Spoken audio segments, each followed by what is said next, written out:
In geopolitics, timing is everything, and Donald Trump's visit to Israel in October 2025 was nothing short of perfect timing.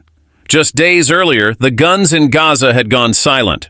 A fragile ceasefire had ended 2 relentless years of conflict between Israel and Hamas. For the first time in a long time, there was cautious optimism, a flicker of hope that peace, however temporary, might finally be possible. The deal that set this in motion was historic. All living Israeli hostages held in Gaza were released. In exchange, Israel freed nearly 2,000 Palestinian prisoners. The headlines celebrated it as a diplomatic breakthrough, a rare victory in a region defined by loss. But behind the optimism lay a powerful narrative. This wasn't just about peace. It was about politics, image, and power. And at the center of it all stood Donald Trump. Trump's trip to Jerusalem was carefully orchestrated. He wasn't there as a tourist or a former president. He arrived as a self-styled peacemaker, positioning himself as the architect of what he called a new Middle East. His appearance before the Israeli parliament, the Knesset, was meant to cement that image. From the moment he stepped into the chamber, he was greeted like a returning hero. Lawmakers rose to their feet, applauding as Israeli Prime Minister Benjamin Netanyahu called him the greatest friend Israel has ever had in the White House. Trump's speech matched the moment's grandiosity. He declared that the ceasefire marked the dawn of a new Middle East, and claimed it was not just the end of a war, but the end of an age of terror and chaos. His words were deliberate, part foreign policy, part performance, and part campaign pitch. Every line was crafted to remind the world of his influence and to remind Israelis of the loyalty he'd shown during his presidency. Yet beneath the applause, there was tension. Trump's message of victory and peace was one that ignored the growing unease within both Israeli and Palestinian societies. Israel's political scene was deeply divided between those celebrating a new chapter of security and those warning that the price of peace might be temporary illusion. Palestinians, meanwhile, saw the event differently. To many, this was another example of global leaders discussing their fate without their voice. And that is what makes this moment so significant. Trump's speech wasn't just about diplomacy, it was about dominance. The United States reasserting itself as the ultimate broker of power in the region. It was theater with geopolitical consequences. For Washington, it signaled control. For Jerusalem, it symbolized gratitude. But for those who opposed it, it represented a silencing of uncomfortable truths. As Trump continued speaking, he had no idea that within minutes this carefully choreographed spectacle would be disrupted. 2 members of the very parliament meant to honor him would rise in protest, shattering the illusion of unity and exposing the fault lines beneath the applause. Because in global politics, sometimes the loudest message isn't the one written in speeches, it's the one shouted in defiance. The applause was still echoing when it happened. Donald Trump stood at the podium inside the Knesset, speaking with the confidence of a man used to commanding attention. He had just finished declaring that the ceasefire between Israel and Hamas marked the beginning of a new age of peace. The chamber was filled with energy, a mix of admiration, relief, and political theater. But within seconds, that calm was shattered. 2 members of the Israeli parliament suddenly rose from their seats. Their voices cut through the carefully orchestrated ceremony like a siren in a cathedral. They weren't journalists or outsiders. They were elected lawmakers, Ofer Kassif and Ayman Odeh, representing the Hadash Alliance, a left-wing Arab-Jewish political faction in Israel known for its strong stance on Palestinian rights and social justice. Their protest was brief, but explosive. "Recognize Palestine!" one of them shouted. "Peace without justice is not peace."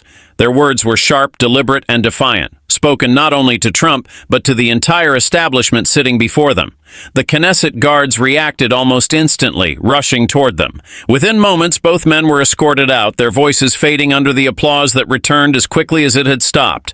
But the damage, or perhaps the impact, had already been done. Trump paused, visibly irritated but composed. Then, with his trademark smirk, he quipped, "That was very efficient," earning laughter and another round of applause from the crowd. The show went on, but the illusion of total harmony was gone. The interruption had exposed something deeper. The fact that even in Israel's most powerful chamber, not everyone agreed on what peace meant or who should define it. For the international media, this was the moment that turned a diplomatic triumph into a headline. Cameras caught the chaos, and within minutes clips flooded social networks. Some called it disrespectful, others called it courageous. But for analysts, it was a signal. A reminder that beneath the smiling handshakes and ceremonial speeches, there remained a deep, unhealed wound at the core of the Israeli-Palestinian conflict. Kassif and Odeh's actions were not random outbursts. They represented a moral and political stance, a challenge to what they saw as hypocrisy. In their view, celebrating a ceasefire while ignoring the destruction of Gaza and the displacement of thousands was not peace, but denial. Their interruption forced the world to look beyond the political choreography and see the human cost buried beneath diplomatic applause. Inside the Knesset, however, the reaction was swift and unforgiving. Both lawmakers were formally expelled from the session, facing disciplinary review. Many members condemned them, calling their actions a national embarrassment. But for others, especially among Arab Israeli citizens and left-leaning activists, they became symbols of courage. Proof that even in the heart of Israeli power, voices of dissent could still speak truth to authority. In that moment, the Knesset, meant to represent unity, became a mirror reflecting Israel's internal fractures. Trump's speech continued, but its message of triumph now competed with the echo of protest. What began as a celebration of peace had turned into a scene of confrontation, and the world was watching. To understand the interruption that shook Trump's speech, you have to understand the men behind it, Ayman Odeh and Ofer Kassif. They weren't anonymous agitators or random hecklers. They were members of the Knesset, the heart of Israeli democracy, and their protest came from conviction, not chaos. Ayman Odeh has long been one of Israel's most recognizable Arab politicians. The leader of the Hadash Ta'al alliance, he built his career on advocating for equality, coexistence, and Palestinian recognition within Israel's borders. For years, Odeh has walked a tightrope, balancing his loyalty to the Israeli state as a lawmaker with his identity as an Arab citizen who represents a community often treated as outsiders in their own land. To him, politics is not just policy, it's personal. His voice, his very presence in the Knesset, is a reminder that the story of Israel is not complete without the story of its Arab citizens. Then there's Ofer Kassif, one of the few Jewish members of the Hadash Alliance and a professor of political philosophy by background. Kassif's activism has always stood out. He's known for calling out what he sees as systemic injustice in the treatment of Palestinians, often at great personal cost. His critics call him radical. His supporters call him fearless. What unites Kassif and Odeh is their belief that peace built on one-sided narratives isn't peace at all. It's a performance. When they stood up during Trump's speech, they weren't interrupting a man, they were interrupting a message that portrayed peace as a product of strength rather than justice. For them, this wasn't a diplomatic breakthrough to celebrate, but a political illusion to challenge. They saw Trump's visit as an extension of the old playbook, global leaders congratulating each other for ending violence while ignoring the structural inequality that fuels it. Their protest, though short, carried centuries of weight. The words "recognize Palestine" echoed through a parliament that has rarely acknowledged Palestinian statehood as anything more than a distant hypothetical. It was a symbolic rebellion inside the symbolic heart of Israeli power, and that's precisely why it made so many uncomfortable. After being escorted out, both lawmakers defended their actions. Kassif stated that silence in moments of injustice is complicity. Odeh told reporters that his protest was not against peace, but against hypocrisy, against celebrating an agreement that ignored the humanitarian devastation still unfolding in Gaza and the West Bank. Their message resonated far beyond Israel. Across the Arab world, social media lit up with praise. Many saw their protest as a rare act of integrity within an increasingly polarized Israeli political landscape. Meanwhile, Western reactions were mixed. Some viewed it as disrespectful to a visiting former president, while others hailed it as an act of conscience. Inside Israel, the response revealed the country's deep divisions. To the right, they were traitors undermining unity. To the left, they were truth-tellers refusing to let the machinery of diplomacy bury reality. And that's what makes their protest so powerful. It wasn't meant to stop Trump's speech. It was meant to remind the world that beneath every handshake and every headline, there's another story. One written by those who are rarely invited to speak. For the millions watching around the world, the moment seemed almost surreal. 1 second, Donald Trump was receiving a standing ovation in Israel's most powerful chamber. The next, 2 lawmakers were being dragged out by security. Cameras zoomed in, flashes went off, and within minutes, headlines were written. Trump interrupted in Israeli parliament. It was a spectacle, the kind of moment that captures attention long before anyone pauses to understand it. But beneath the drama of it all, the event exposed a deeper divide, not just within Israel, but across the entire world. Because the truth is, every audience saw something different. In the United States, conservative outlets framed it as proof of Trump's resilience. To them, the protest was a minor disruption, a liberal stunt that only made him look stronger. They showed clips of his calm reaction, his smirk, his effortless return to the speech, painting it as another moment of Trumpian dominance. He faced chaos and stayed composed, one commentator said. That's leadership. Liberal media, on the other hand, focused on the symbolism. They questioned the optics of Trump, a divisive figure at home, being celebrated in a parliament that itself was divided. To them, the hecklers were not villains, but voices of conscience, reminding the world that peace without justice is only a performance. The contrast between the applause and the protest became the story itself. Meanwhile, in the Middle East, the narrative took on an entirely different tone. Across Arab news networks, the interruption was seen as a rare moment of truth inside Israeli politics, 2 voices daring to speak against what many saw as an occupation being normalized under the guise of diplomacy. Social media lit up with clips of the protest, shared with captions like, "Finally, someone spoke the truth." And yet the irony was hard to ignore. The world had just witnessed what should have been a landmark day, a celebration of hostages freed and guns falling silent. But instead of unity, it revealed division. Instead of harmony, it showcased contradiction. Trump's message of a new Middle East sounded powerful in the chamber, but hollow to those who lived through the conflict. For Trump himself, the interruption added another layer to his global image, that of a man who thrives in controversy. In his orbit, every disruption becomes proof of significance. Every protest is spun as validation. And his supporters loved it. The interruption became part of the narrative. Even in Israel, they can't silence him. What might have been a diplomatic distraction turned into political fuel. But for analysts, the deeper meaning was clear. The Knesset protest wasn't about disrespecting Trump. It was about redefining peace. It was about challenging the idea that stability achieved through power is the same as justice achieved through equality. The optics of Trump's speech, the standing ovation, the cameras, the flags, all told one story. The voices that interrupted him told another. And in global politics, it's often the clash of those 2 stories, the one told by power and the one whispered by dissent, that shapes how history remembers the moment. In the hours after Trump's speech, Jerusalem was buzzing. News outlets replayed the same 30-second clip, the shouts, the guards, the applause, dissecting every angle of the interruption. For some, it was an embarrassment. For others, it was a revelation. But in politics, perception is everything. And how this moment was interpreted depended entirely on who you asked. Inside Israel's government, the reaction was swift and sharply divided. Prime Minister Benjamin Netanyahu's office released a statement praising Trump's visionary leadership and condemning the protesters for disrespecting the democratic process. To Netanyahu, the event was more than just a diplomatic visit. It was a reaffirmation of his bond with Washington's most polarizing figure. By standing beside Trump, he was sending a message to allies and adversaries alike. Israel's strength lies in loyalty and power, not apology. Other lawmakers, particularly from right-wing parties, echoed that sentiment. They accused Ayman Odeh and Ofer Kassif of undermining national unity and using the parliament floor as a stage for political theater. They embarrassed the country, one Likud member said, on a day meant to honor peace.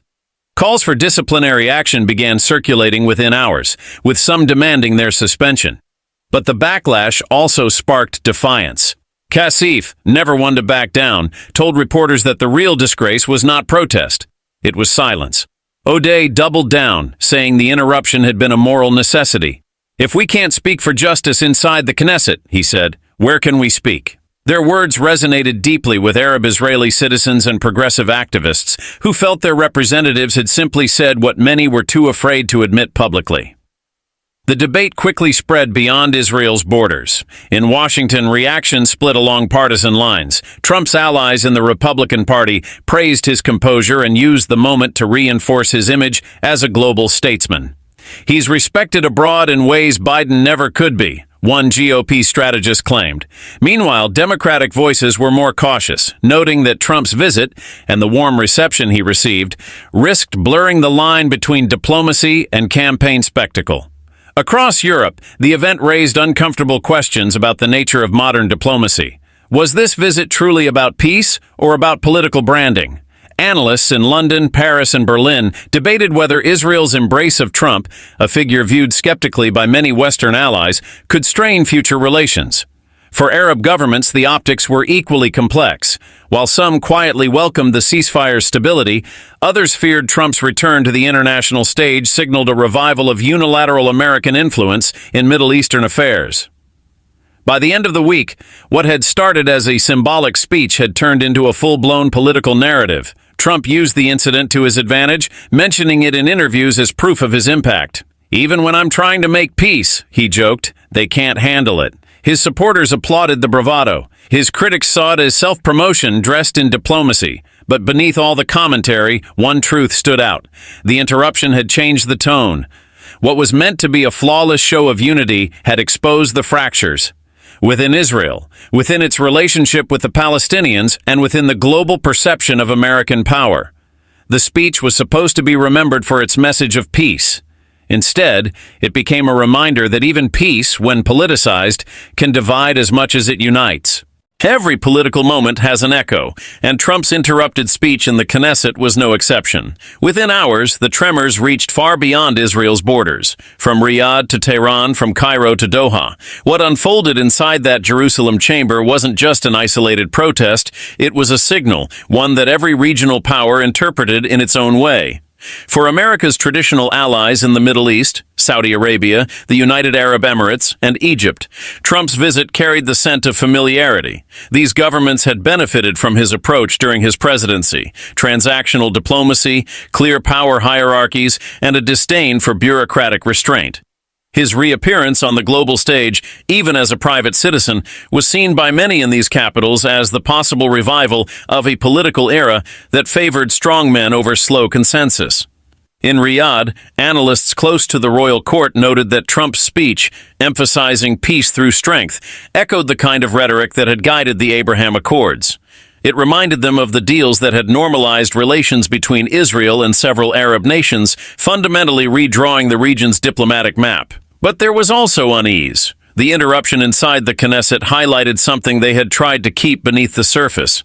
Public opinion in the Arab world still viewed normalization with Israel as betrayal, not progress. In contrast, Iran saw the entire event as validation of its long-standing narrative. State media framed Trump's reception in Israel as proof of Western hypocrisy, a man accused of sowing global instability being celebrated as a peace broker. The brief protest, however, was portrayed as a symbol of resistance. Iranian outlets praised O'Day and Kassif as voices of truth inside a chamber of lies, using the incident to stoke anti-Israel and anti-American sentiment. Across the Gulf, reactions were more pragmatic. Qatar's Al Jazeera gave the story extensive coverage, not for Trump's words, but for the symbolism of the protest. Commentators pointed out that even within Israel's own political establishment, dissent against the occupation remained alive. For many Arab audiences, that clip of lawmakers shouting, "Recognize Palestine," carried more moral weight than Trump's entire speech. Meanwhile, in Western think tanks and policy circles, the event sparked renewed debate about America's role in the region. Was Washington truly capable of being an impartial peace broker anymore? Trump's close alignment with Netanyahu during his presidency, moving the U.S. Embassy to Jerusalem, cutting aid to Palestinian institutions, and withdrawing from the Iran nuclear deal, had already tilted the balance. His return to Israel's political stage, even unofficially, reinforced a perception that American diplomacy was no longer about balance, but about sides. Yet, paradoxically, Trump's presence also reminded Middle Eastern leaders of America's enduring gravity. Love him or loathe him, his influence remained undeniable. The images from Jerusalem, the applause, the protest, the tension, became a microcosm of the region itself. unstable, divided, but always magnetically tied to U.S. power. In geopolitical terms, Trump's speech may not have changed policy, but it reignited conversations that had grown quiet. It reminded the world that in the Middle East, peace is never just about treaties. It's about perception, pride, and power. And in that equation, even a few seconds of protest can shake the narrative crafted by an entire superpower. If there's one thing the 21st century has proven, it's that no event truly ends when the cameras stop rolling. The interruption of Donald Trump's Knesset speech was no exception. In less than an hour, the incident had left the walls of Israel's parliament and entered the wild, uncontrollable ecosystem of the internet, where headlines evolve faster than facts and narratives are rewritten in real time. At first, mainstream news networks tried to control the story. CNN, BBC, Sky News, and Fox each ran their versions of the moment. Fox emphasized Trump's composure and the grace under fire narrative. CNN highlighted the symbolism of the protest and questioned the meaning of peace in a divided region. BBC took a more diplomatic angle, focusing on how the event reflected internal Israeli divisions. But as the clip spread across TikTok, X, formerly Twitter, and YouTube, the story escaped all editorial control. Short videos of Ayman Odeh and Ofer Kasif shouting, "Recognize Palestine," went viral, generating millions of views within hours. Some users edited the clips with dramatic music, framing them as acts of rebellion. Others overlaid Trump's reaction with sarcastic captions and memes. The event became a digital Rorschach test. People saw whatever confirmed their existing worldview. For Trump's supporters, it was another example of their hero standing tall in the face of woke chaos. Influencers on right-wing platforms like Truth Social and Rumble framed the interruption as proof that Trump spoke truth that frightened the establishment. They turned the disruption into a metaphor, evidence that his message was so powerful that it literally couldn't be contained. Meanwhile, on left-leaning and pro-Palestinian spaces, the same video became a rallying cry. Users circulated hashtags like "Recognize Palestine" and "Voices of Courage." The protesters were hailed as modern-day dissidents who had risked everything to speak out against oppression, even within Israel's own democratic heart. One tweet with over 10 million views read, "In a room full of applause, two people chose honesty. Then came the misinformation." Fabricated quotes began circulating, falsely claiming that Trump had threatened to walk out of the Knesset or that Israeli security had manhandled the protesters. None of it was true, but it didn't matter. The spectacle had entered the global bloodstream, where perception quickly became reality. For analysts, this was a case study in modern political storytelling. The interruption lasted seconds, but its digital afterlife lasted weeks, morphing from a news item into a cultural moment. Every clip, every meme, every heated debate in the comment sections added another layer to the narrative. In a world driven by algorithms, virality had replaced context. The louder the reaction, the less space there was for nuance.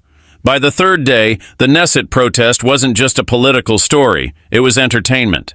Reaction videos flooded YouTube. Podcasts debated whether the lawmakers were heroes or attention seekers.